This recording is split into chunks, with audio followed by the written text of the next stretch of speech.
আচ্ছা মা, শশা খাওয়ার আগে এমন করতে হয় কেন?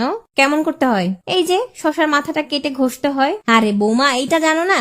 এইভাবে কেটে ঘষলে ভিতরের তিতাটা বের হয়ে আসে। তা মা, আপনার ভিতরেও তো অনেক তিতা, দেব নাকি কেটে?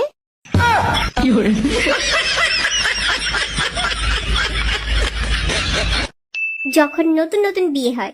মা, আপনার চা। বৌমা, কিছু বলছো? জি মা, আপনার চা। আরে বৌমা, এত আস্তে বললে শুনতে পাই না তো, আর একটু জোরে বলো। কি করব মা, আমি তো এর থেকে জোরে কথা বলতে পারি না। ঠিক আছে বৌমা, তুমি এভাবেই বলো। আহা, কি মিষ্টি কণ্ঠ। বিয়ের 6 মাস পর। বৌমা, ও বৌমা, কি হইছে মা? সকালবেলা উঠা মুরগির মতন করকরানি শুরু করে দিছেন কেন? সকালবেলা কি আপনার কোনো কাজ কাম নাই? নাস্তা বানাইতেছি, নাস্তা বানানো হইলে আমি খাবার দিয়ে যাব, তার আগে আমি কোনো কথা শুনতে চাই না। সবসময় বৌমা বৌমা বৌমা করতেই থাকে।